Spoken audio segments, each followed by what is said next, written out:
আসসালামু আলাইকুম everyone. ICT with Vilas sir online ক্লাসে আপনাদের সবাইকে স্বাগতম। এখন আমি সর্বশেষ যে কনভার্টটা এখানে আছে হেক্সাডেসিমাল টু ডেসিমাল, এই কনভার্টটা করব। এইখানে হেক্সাডেসিমালের নাম্বার ব্যবহার হবে 0 থেকে 9 পর্যন্ত এবং এ থেকে এফ, মোট 16টা বৃত্তি 16, এবং ডেসিমালের নাম্বার ব্যবহার হবে 0 থেকে 9 পর্যন্ত, মোট 10টি, বৃত্তি হলো 10।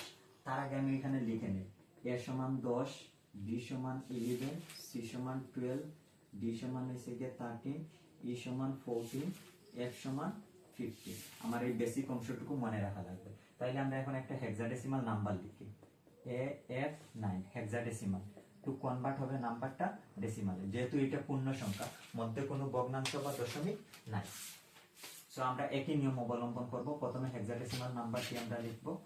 সর্বপ্রথম হেক্সাডেসিমালের প্রত্যেকটি বিটের সাথে হেক্সাডেসিমালের বৃত্তি গুণ করব আর মিডলে প্লাস সাইন দিব।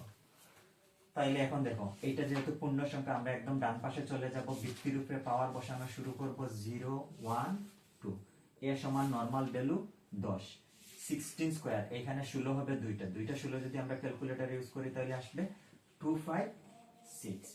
এখানে এফ এর মান আসবে 15, 16 এর পাওয়ার 1, 16 একটা, এখানে 9, 16 এর পাওয়ার 0, মান আসবে 1, কারণ আমরা এই সূত্রটা এখানে অ্যাপ্লাই করছি লগের। এখন আমি ক্যালকুলেটর ইউজ করব, একটু আমি ফোনের লকটা খুলে নিচ্ছি।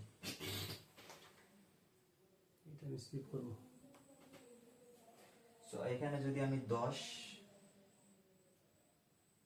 গুণ 256 দিই তাহলে আসবে 2560 আসবে। এখন যদি আমরা 15 16 যদি গুণ দিই, এখানে কত আসবে? 15 গুণ 16, এইখানে আসবে 240, 9 একে 9। টোটালটা যদি একসাথে গুণ করি, যোগ করি, টোটালটা যদি একসাথে যোগ করি তাহলে আমার আনসার আসবে 2809 ডেসিমাল। এইটা হচ্ছে গিয়ে আমার আনসার। এখন তোমাদেরকে আমি দেখাবো কিভাবে হইছে গিয়া দশমিক সহ, মানে ভগ্নাংশ আকারের কোনো মান আমরা ডেসিমালে কনভার্ট করব।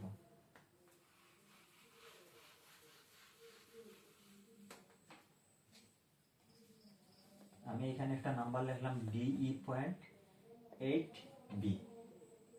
হেক্সাডেসিমাল থেকে আপনি নাম্বারটা কনভার্ট করতে হবে ডেসিমালে। তাহলে সর্বপ্রথম আমরা নাম্বারটা লিখব। সর্বপ্রথম হেক্সাডেসিমালের প্রত্যেকটি বিটের সাথে বা নাম্বারের সাথে হেক্সাডেসিমালের বৃত্তি গুণ করতে হবে। সরি, হেক্সাডেসিমালের প্রত্যেকটি ডিজিট বা নাম্বারের সাথে হেক্সাডেসিমালের বৃত্তি গুণ করতে হবে, মিডলে প্লাস সাইন দিতে হবে। আমার একই নিয়ম অ্যাপ্লাই করতে হবে। দশমিকের আগে এই দুইটা নাম্বার আছে, আমরা পাওয়ার বসানো ডান দিক থেকে শুরু করে বাম দিকে চলে আসবো। 0 1 বৃত্তির উপরে পাওয়ার বসাবো। দশমিকের পরে ঠিক উল্টা, বাম দিক থেকে ডান দিকে বৃত্তির উপরে পাওয়ার বসাবো। -1 থেকে বসানো শুরু করা লাগবে দশমিকের পরের অংশতে।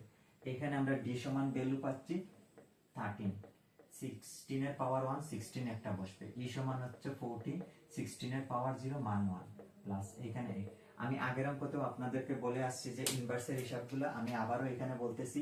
এ ইনভার্স 1 সমান লেখা যাবে 1/a, এ ইনভার্স 2 সমান লেখা যাবে 1/স্কয়ার, এ ইনভার্স 3 সমান লেখা যাবে 1/a³। ঠিক আমি এই নিয়মগুলো এখানে অ্যাপ্লাই করব।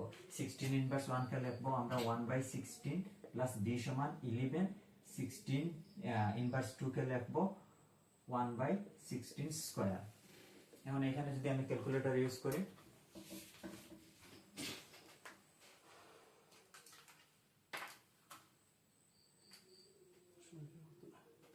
এখানে ক্যালকুলেটর ইউজ করলে আসবে আমার 13 ইন্টু 16, 13 ইন্টু 16 আমার আনসার আসবে 208, 14 একে 14।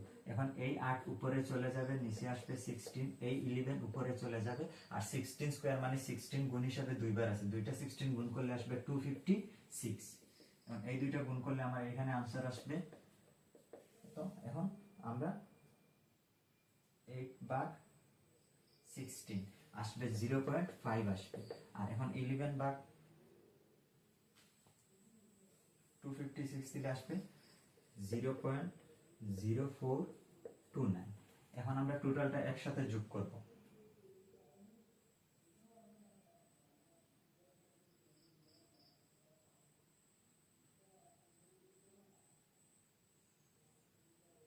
টোটাল আনসার আসবে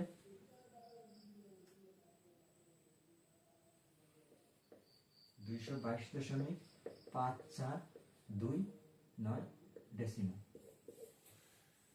সো আমি এখানের এই একই নিয়মের যে তিনটা নাম্বার কনভার্ট আছে, এইখানে যে একই নিয়মের যে তিনটা নাম্বার কনভার্ট আছে, binary two decimal, octal two decimal, hexadecimal two decimal, same নিয়ম এবং তিনটা নাম্বার আমি তিনটা ভিডিওতে আপনাদেরকে পৃথক পৃথক ভাবে বলার চেষ্টা করেছি এবং বুঝিয়ে দেওয়ার চেষ্টা করেছি। আশা করি পরবর্তী ক্লাসে আপনাদের সাথে অন্য টপিকস নিয়ে দেখা হবে নাম্বার কনভার্টের। ভালো থাকবেন, ধন্যবাদ সবাইকে।